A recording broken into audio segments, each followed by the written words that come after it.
taking my time trying to experience different type of guard builds, from guards that can shoot, from guards that can end up breaking down the defender and getting into the hole and dunking the ball, but even guards that can play defense. But you know, you can end up making an all-around guard build on this game. It don't matter if it's a 6'2", a 6'3", 6'4", even the 5'9", the 5'10", and 5'11" can end up being good builds. But for a build that can end up playing a multiple game mode, that can do it all in all areas, but also have strength that you can push defenders out the way and get to the hole, or even move them off the way from bigger lockdown, or even the glitchy 6'4" lockdown in NBA 2K25. But so today I'm going to be showing you a two-way combo guard, the showstopper build that is fun and amazing to play on. But for the preferred height I would choose is between the 6'2" all the way to the 6'4". If you like playing on bigger guard builds to be able to still do the combos and things like that, you can use the 6'4". But if you like playing on little guards and you want to end up getting that mini marksman badge, at least on Hall of Fame, you're going to go with the 6'2". With this build, you might see it got a little weight on it. You can go 198 or 200, but for this, you're going to end up having strength on the build. If you don't care about having strength on your build, this is going to be a whole different way than what you see a usual build be made. Now, with this build being a point guard, 6'2", 200 pounds, 6'6" wingspan, you can stop at an 80 driver dunk. 80 driver dunk is fine. You can go crazy. You got Malik Monk dunk package and things like that. So if you want to end up saving attributes and you don't want to go to 89 to get contact dunks, you can end up putting this on your pass accuracy, your mid-range, or even when it comes to your steal, even though steals and lane steals are kind of broken right now, since you can't really get a lane steal really consistently. So I will put it somewhere else that you will really use it. But when it comes to the finishing, we got an 89 driving dunk. So we get those pro and small contact dunks on this build. And we do have a 80 layup. With the 80 layup, we will use that Trae Young layup package, one of the best layup packages you can use on a small guard build. Now with this, we're gonna also have a 45 standing dunk on this build. Well, you could max it out to 47 at this peak, but we have a 80 vertical. With this 80 vertical, you unlock them contact dunk animations, then you will get silver posterizer, and silver posterizer gets you a 72 make percentage when it comes to dunking on people, or even trying to finish a dunk on somebody. And with the contact dunks on this build, you get pro contact dunks off 2 and small contact dunks off 2, but also you will get pro contact dunks off 1 on this build. Now with all the other dunks that you will be able to get, you will be able to get pro contact alley-oops as well, which does come in handy sometimes if you're someone that does like to catch lobs. It will end up giving you a contact dunk if you're in the right spot and the defender is not too out in the lane. But for the dunk packages, you can use Malik Monk dunk package, one of the best dunk packages I see you can use with an 80 driving dunk. Then you got John Morant. John Morant is one of my go-tos that I like. Off the 2, he gets a lot of contact dunk animations. Then you have Devin Booker. Devin Booker is a slept-on dunk animation, especially if you make a build with an average driving dunk. Now, if you want a dunk that's really consistent, hey, Klay Thompson is one of those ones. All it takes is a 55 driving dunk, and you get a very simple tomahawk rim grade. Then we got the quick drop back scratchers off 2. This is one I like to use, but if you don't like the little cock back animation he does, you don't have to equip it. Then we got clutch baseline reverses. This is cool. It is hard to block this dunk, but if they end up timing it on the right side, you will get blocked. And then we got the athletic hangs off 1, the best dunk package in the game, to me, one of the safest dunk packages in the game. Then you gotta end it off with that baseline reverse off 1 dunk package, and then you gotta have your standing dunks. So you got a 45, 47 standing dunk on this build. You will end up having both standing dunks or the basic 1 and 2 hand dunks. Now when it comes to the shooting, I'm gonna end up giving you the jump shot I've been using lately. Now with this build, if you don't have cap breakers, you can end up doing a 94 max. Just max it out to 94. I'm gonna have to put my agility up for y'all can see the shifty shooter. Now I'm gonna put my agility up. You must see the shifty shooter does go to go. Now with this build, we can end up getting a 94 3-pointer. Now if you want a higher 3-pointer, you have to go 6'5" wingspans to get that 97 3-pointer if you want to have those extra attributes. But I recommend you at least go 94 3-pointer. If you got cap breakers, just stop at 92 or 93. That's between that. I would say you can pick between 92 3-pointer or 93 if you want that limitless on gold. And that is only if you're someone that with cap breakers. If you don't got cap breakers, just max it out to 94. But for the jump shot, I am using Cam Thomas, Oscar Robertson, Stephen Curry. This is more 60% Curry, 40% Oscar Robertson. And then for my visual cue is right before you get to the R on release. So this is what I usually use as is being max speed. Now if you're someone that's going to end up making this build, you can choose between having a 71 pass accuracy or 75 or 78 pass accuracy. Now if you do 71, you're going to have a little bit more attributes to end up distribute different places like defense, finishing if you want to, or even with the mid-range you can make it even more crazier, or even agility.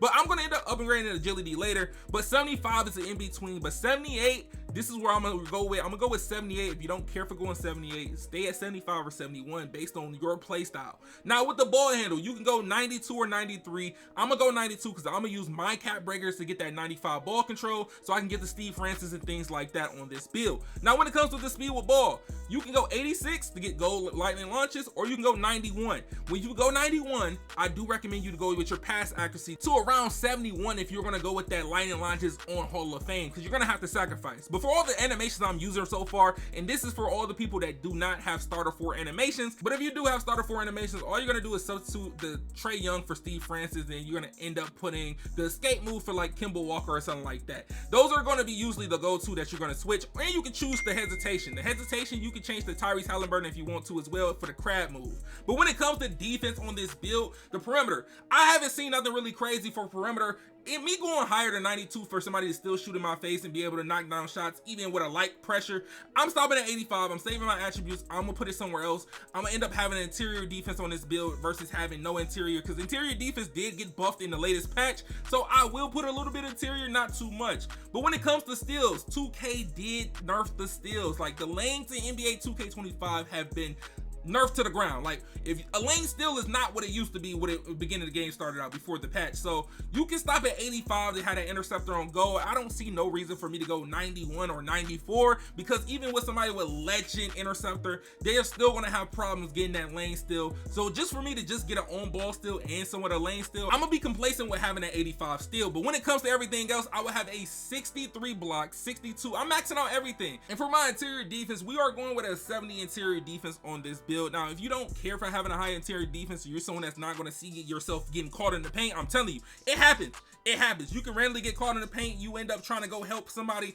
It happens. So just being all around with a build like this, having 85 agility, having 85 speed, and with this build having strength, you're going to get a physical finisher on silver. Strong handle right now is on silver, but you'll be able to get it on gold. But putting our strength to 73. And then with this build, since we got a little bit of defense on it, not nothing too crazy, we're going to end up getting a movable force on bronze. And if you're someone that likes to play on-ball defense like me, and even if you in a corner and you get switched on the on-ball defense, you're not at a disadvantage compared to other guards that relied on having that low perimeter defense with only having to worry about interceptor on their build, with low strength getting pushed right past because they didn't have enough strength on their build. But look, with the build being like this is all the takeovers that you get. You get a lot of different takeovers. I think you get about almost 24 to 20, I say 22 to 24 takeovers when it comes to this build, and you're getting compared to De'Aaron Fox, Steve Francis, and Malcolm Brogdon, a good defender. So being the name 2-way 3-level shot creator, I know y'all used to seeing this name, but for the build being an all-around type build with strength, a lot of times you don't see that many guards with strength at being 6'2". I'm gonna let you know it's going to be a big game changer with that strong handles on go. But with this build being the 6'4", 200 pound, you can make it 220 if you want to, or 210,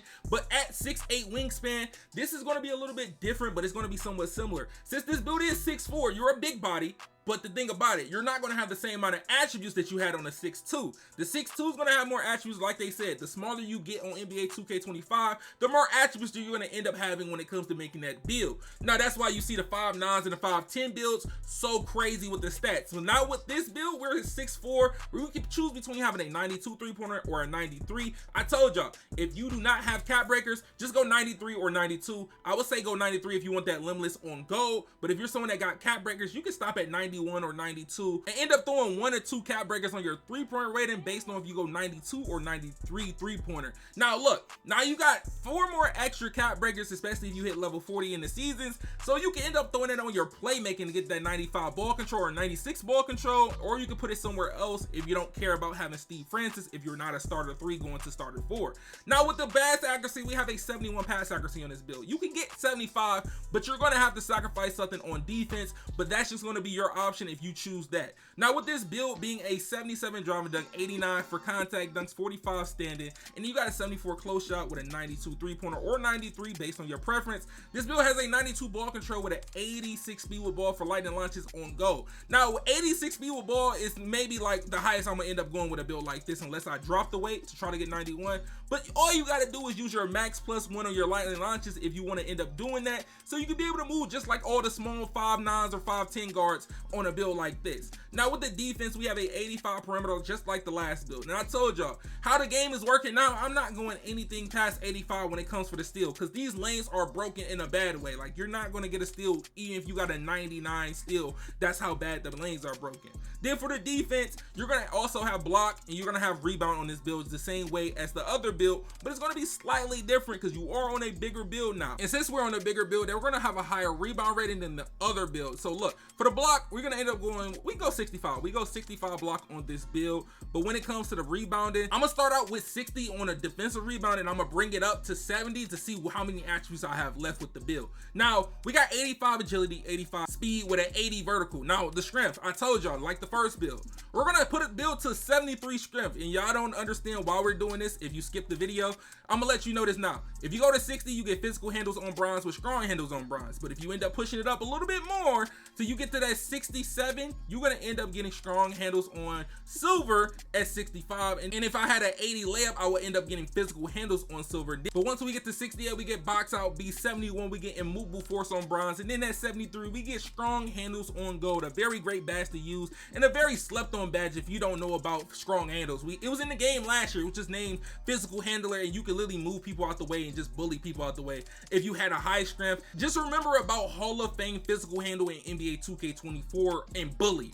Those two badges were overpowered if you knew what you were doing and knew how to activate it. The best way to activate the strong handles badge is doing a spin off the defender or doing a between the legs animation before they even get fully contact on you. That's one of the best ways you can end up doing. And then for the takeovers, you get a nice amount of takeovers that you get compared to Lonzo, Gilbert, and SGA, and you're going to be called a two-way, three-level shot creator again. Now with these two builds I showed you from the 6'2 and the 6'4, let me know in the comment section which one you like better. I've been messing around with a few of these builds. I like in between if you want to end up having mini marksman as well, so you can be a little bit taller. I'm gonna end up giving y'all boys some more gameplay on this build soon, so make sure y'all boys drop a like on this video, make sure y'all boys subscribe, make sure you turn on notifications if y'all haven't yet, and y'all boys know I got y'all with some more NBA videos coming soon, man.